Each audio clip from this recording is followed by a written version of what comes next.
Il existe un traitement simple, efficace, que tout le monde peut avoir dans son jardin ou dans sa maison, qui soigne la pire endémie du monde. Il faut juste aider aujourd'hui à sa diffusion.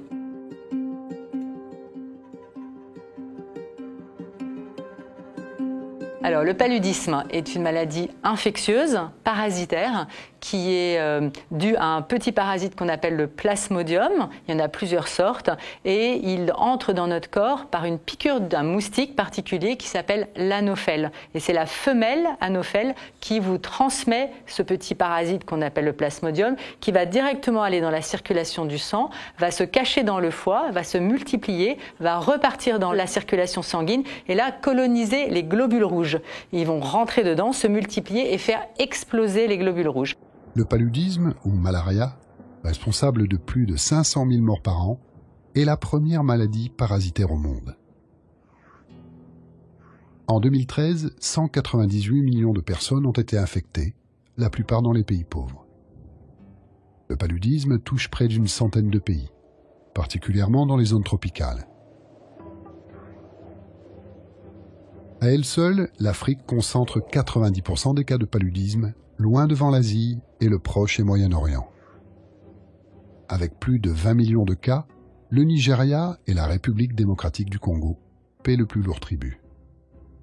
L'artémisia est une plante, l'artémisia annua déjà, est une plante qui vient de Chine et qui a beaucoup de principes actifs, dont des principes actifs contre la malaria, contre le paludisme. Un est très connu, il s'appelle l'artémisinine. Son extraction d'ailleurs a eu le prix Nobel, entre guillemets, il y a 3 ans maintenant, en 2015. C'est cette chinoise Yu Yutu qui avait la première extrait l'artémisinine et dont maintenant tous les médicaments antipaludéens sont faits.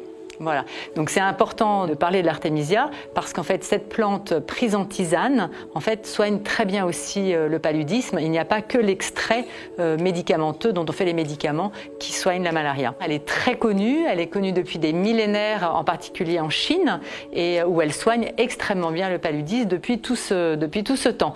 Mais évidemment c'est de la médecine traditionnelle, mais à l'occasion en fait de la guerre du Vietnam, le Viet Cong, toute l'armée du Viet Cong était dans la jungle, en fait, en train de faire la guerre aux Américains, et les soldats tombaient comme des mouches, non pas sous les balles des GIs, mais sous les moustiques, j'allais dire, et sous la maladie malaria ou paludisme. Les deux mots veulent dire la même chose. Ho Chi Minh, en fait, a demandé à Mao Tse-tung, est-ce que vous n'avez pas, parce qu'ils étaient juste pas loin de la Chine, est-ce que vous n'avez pas un remède contre la malaria, un remède traditionnel? Et c'est là que Mao Tse-tung a demandé, en fait, à ses médecins et ses médecins traditionnels qui ont dit mais bien sûr nous avons une plante qui depuis la nuit des temps soigne la malaria et cette plante s'appelle Qinghao ou bien Artemisia annua et c'est ainsi que tous ces soldats ont pu être soignés contre le paludisme par les tisanes de cette plante. Elle est retombée un petit peu dans l'anonymat sauf de la pharma bien entendu qui a eu vent bien entendu de cette histoire et les recherches se sont mises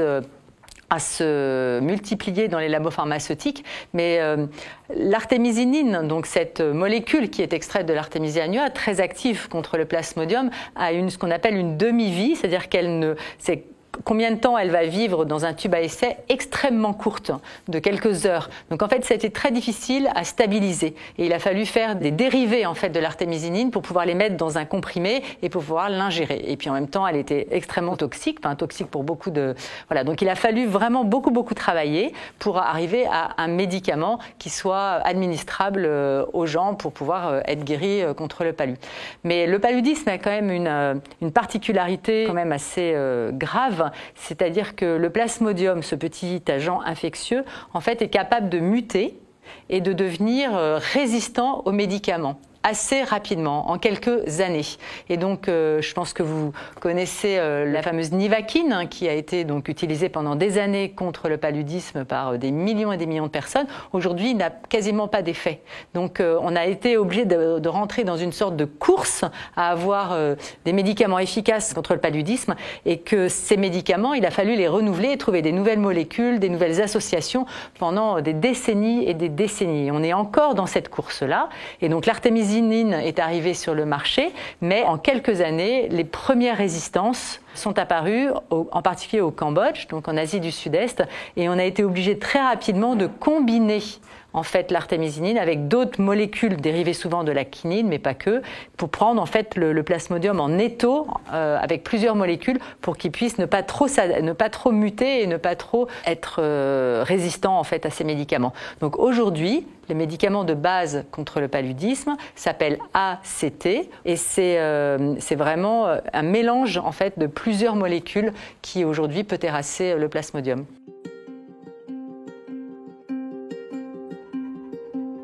Jusqu'en 2012, en fait, l'OMS ne disait rien contre cette plante ni cette tisane. Et en 2012, vu l'étendue en fait de la propagation de ces résistances à l'artémisinine et à ses dérivés, a dit bon bah comme il y a de l'artémisinine dans l'Artemisia annua, on déconseille d'en prendre pour ne pas augmenter les résistances.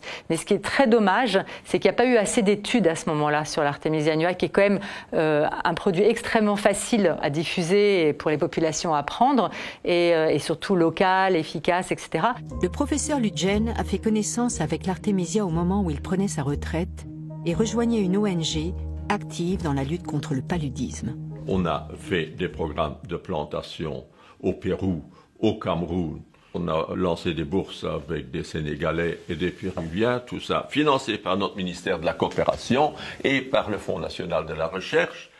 Les délégués de l'OMS, de Big Pharma et de l'Institut des maladies tropicales d'Anvers ont rendu visite à notre ministère de la Coopération pour lui dire qu'il finançait des activités qui n'étaient pas de son ressort, que les maladies, c'était du ressort des sociétés pharmaceutiques et de Big Pharma. Et il s'est incliné et nous, du jour au lendemain, on nous a coupé tous les fonds. L'OMS ne recommande pas l'utilisation des extraits d'Artemisia annua sous n'importe quelle forme, y compris la tisane, pour le traitement ou la prévention de la malaria. Il y a une étude qui est chinoise et qui est sortie il y a quelques mois avec 3 principes actifs de l'Artemisia annua à l'intérieur. Ils ont isolé 3 principes actifs et ils ont travaillé et ils ont prouvé qu'il y avait une synergie de ces 3 principes actifs. Le fait que dans cette tisane, en fait, dans cette plante, il y ait 20 molécules, bien entendu, ça effondre le risque de résistance, évidemment. Mais c'est extrêmement difficile parce qu'il faut des années et des années d'études pour pouvoir prouver ça et ça n'a jamais été fait. Qui va financer des études sur une plante que tout le monde peut avoir dans son jardin? Personne. C'est un vrai problème en fait. Bien sûr qu'il faudrait des études aux normes internationales, mais qui va les financer? Ce n'est pas les laboratoires. Il n'y a que les laboratoires qui financent des études. L'entreprise a pour un but ultime qui est de gagner de l'argent. Donc c'est le principe de base de notre société. Aujourd'hui, on parle de plus en plus de RSE, de la responsabilité sociale d'une entreprise. Donc j'espère qu'il y a des entreprises de la pharma qui vont prendre cette tisane pour pouvoir nous aider à la développer. Mais je ne suis pas du tout certaine qu'ils le feront. Aujourd'hui, il y a la Fondation Gates qui met toujours des milliards sur la table chaque année pour pouvoir faire des études sur le paludisme, bien sûr. Il y a eu 40, je crois, essais de vaccins contre le palu, une quarantaine. C'est très très difficile de faire un vaccin contre un parasite. Donc aujourd'hui, le vaccin est un peu efficace, il fait partie de l'arsenal thérapeutique possible. Il me semble qu'il est actif sur 40% à peu près, donc de taux de succès.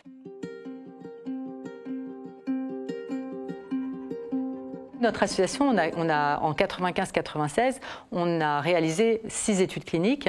Donc on a été chercher quand même beaucoup d'argent parce qu'on s'était dit quand même il faut absolument qu'on prouve scientifiquement que cette tisane et que cette plante en fait soigne très simplement comme ça le paludisme. Et on s'est dit comment faire? Nous on est scientifiques, avec moi j'ai presque que des médecins et des agronomes.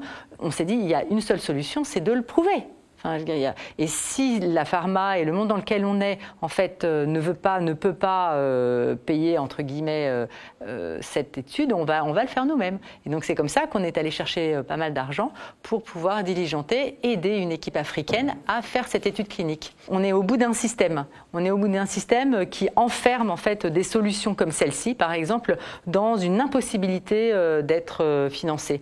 Mais ça ne veut pas dire qu'il n'y ait pas des acteurs autres qui sont certains plein de nos amis, et puis des amis d'amis qui ont un peu d'argent, beaucoup d'argent, des entreprises et tout, et qui par le système de mécénat, le système de dons, eh bien, Indéfiscalisa par exemple, en fait, nous ont donné beaucoup d'argent pour faire ça. Il y a plein de gens formidables en fait sur cette terre qui sont capables de nous aider. Des particuliers, tout à fait, ou des fondations, ou des fonds de dotation, des gens qui ont de l'argent disponible. Il y a beaucoup d'argent dans notre société quand même.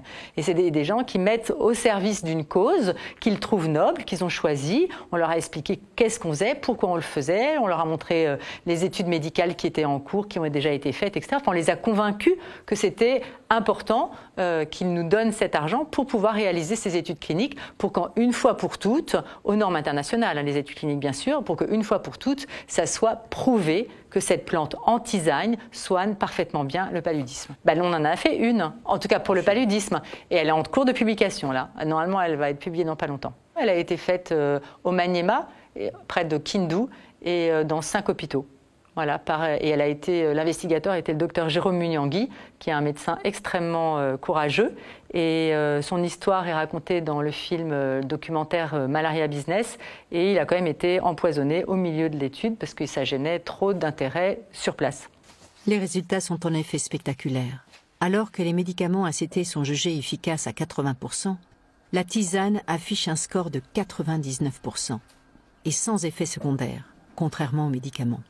Le résultat était surprenant, positivement, et c'est là que les ennuis commencent avec la médecine conventionnelle.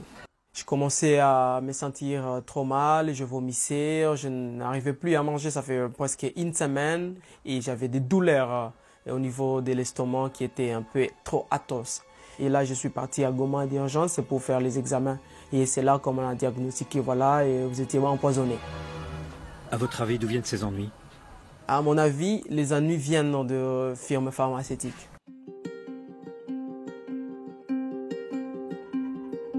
Une maison de l'artémisia, c'est un lieu physique, d'abord, où on va expérimenter la culture. Donc, nous, on va fournir les semences, les graines, on va aider les gens à bien cultiver. Ils vont faire des essais de culture, parce qu'on a des graines qui viennent un peu de tous les pays, et voir lesquelles vont les mieux pousser sur tel terrain.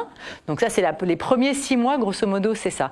Autour d'une maison de l'artémisia, on en fonde souvent une quand on a un écosystème autour d'elle, c'est-à-dire des gens qui vont la protéger, qui vont l'aider. Quand nous, on a des financements pour l'aider aussi financièrement. On va payer par exemple les gens qui vont cultiver, etc., une installation de séchage, etc., etc. Et donc ça dépend vraiment de chaque lieu. Et voilà. Et ce qu'on aime bien aussi, c'est autour d'une maison d'artémisia, qu'il y ait des centres de santé, des médecins ou des pharmaciens qui sont convaincus et qui vont aider en fait à ce que ça se passe bien et à que ça marche. Et cette maison de l'artémisia, au bout de 6 mois, donc ils vont trouver le bon cultivar, on dit, donc les bonnes graines, et ils vont donc eux-mêmes produire leurs propres semences. Et puis ensuite, ils vont pouvoir donner ce qu'on appelle des formations aux populations que nous, on aura préparées et qu'après, ils vont pouvoir, bien entendu, faire dans la propre langue, si ce n'est pas le français, bien entendu, adapter en tout cas à leur écosystème. Et puis, donc, des populations, des gens vont pouvoir venir et ils vont payer un prix africain, j'allais dire, à cette maison de l'artémisia, qui, au bout de 18 mois, 2 ans, n'aura absolument plus besoin de notre financement. Nous, on aide au départ. On est des Kickstarter, comme on dit. Hein. On aide au départ et la maison d'artémisia est autonome parce qu'elle produit de l'artémisia qu'elle vend et puis qu'elle fait des formations pour les populations.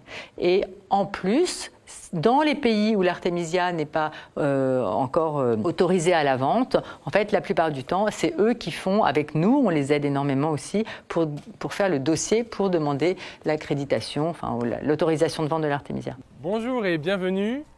La maison de l'artémisia est fière de vous présenter ce tutoriel.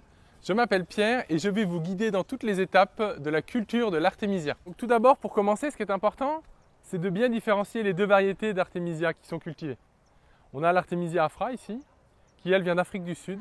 C'est une plante vivace qui, comme le moringa, va fournir un buisson généreux. On viendra le récolter au gré des besoins.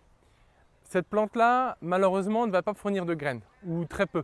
Donc la multiplication va se faire surtout par marcottage et par bouturage. Donc il faudra se procurer les plants, ce qui est plus difficile. À côté, nous avons l'artémisia annua. Cette variété-là est annuelle comme le mil. On va la semer tous les ans, on va la récolter lors de la floraison. Et puis, Par contre, elle demandera un soin, un travail tout au long de la culture qui sera vraiment plus intense. Elle n'est pas autorisée en France, elle n'est pas autorisée en Belgique. Je crois qu'au Cameroun, elle n'est pas encore autorisée. Au Tchad, elle n'est pas encore autorisée. Voilà, dans quasiment tous les pays, elle est autorisée à la vente. Ça ne veut pas dire qu'elle est ce qu'on appelle une autorisation de mise sur le marché, comme un médicament. En Afrique, ce qui est assez formidable, c'est que les plantes médicinales sont encore reconnues comme médicaments, entre guillemets. Plus de 80% de la population africaine ne se soigne qu'avec des plantes. Donc ils ont gardé cette tradition que nous avons presque complètement perdue ici en France. Donc l'Artemisia annua, quand on donne tout le dossier de qu'est-ce que c'est comme plante en Chine, etc., elle est tout de suite autorisée, puisque pour eux c'est une évidence que c'est une plante médicinale. Nous, tout a commencé parce que l'Artemisia en tisane a sauvé la vie d'un de mes amis. Cet ami, il s'appelle Alexandre Poussin et il a traversé l'Afrique à pied, l'Afrique de l'Est. Et il ne connaissait pas du tout l'Artemisia, mais il est arrivé en Éthiopie avec un neuropalu dans un petit dispensaire de brousse, et là on lui a donné une tisane parce qu'il n'avait plus de médicaments. Et à son immense étonnement, en fait, au bout de 48 heures, il n'a plus eu de fièvre et il était remis sur pied d'un neuropalus, ce qui est quand même un palud très grave, un palud falciparum. Et donc voilà, on est amis. Donc on en a parlé. Et à la suite de cette grande discussion, on s'est dit chiche, on monte une association et on aide les Africains à cultiver cette plante. Petit à petit, mois après mois, ça m'a pris quand même 6 mois, je me suis familiarisée en fait avec l'univers du palu que je connaissais pas. Je suis orthodontiste, donc je suis pas du tout infectiologue, mais bon, je suis quand même scientifique et je connais un peu le corps humain aussi. Donc je me suis énormément documentée, j'ai travaillé beaucoup sur ça, en gardant toujours mon métier, bien entendu, à côté. Et puis de fil en aiguille, en parlant, etc., je me suis rendu compte que je pouvais aller, par exemple, en Afrique, au Sénégal, pour rencontrer des gens qui travaillaient déjà sur cette plante, aussi bien au niveau agronomique qu'au niveau médical. Donc les choses se sont faites en fait comme une pelote de laine que vous devez dévider, vous avez un petit bout devant, et puis vous tirez, et puis il y a une personne, une autre, etc. Ça s'est absolument fait comme ça, et comme par hasard, j'ai toujours eu la bonne personne au bon moment qui m'aidait, qui me disait quelque chose qui était d'un autre pays et qui voulait le cultiver, etc. Mais la ligne directrice de tout ça, c'était, depuis toujours, en fait, c'est éthiquement, je ne ferai pas d'argent avec ça.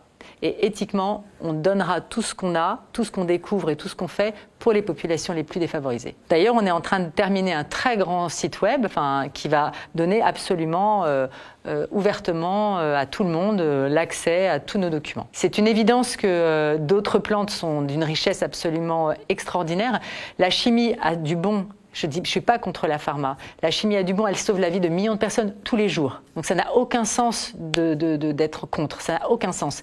En revanche, certaines plantes, en effet, ou champignons, ou je ne sais quoi, mais de la nature, en fait, pourraient avoir des effets totalement extraordinaire sur certaines maladies, peut-être avec beaucoup moins d'effets secondaires. En fait, ce qui est assez extraordinaire dans une plante, c'est qu'en fait, elle a plein de principes actifs et que certains principes actifs, en fait, vont aider, par exemple, à l'absorption des molécules actives, vont aider au recouvrement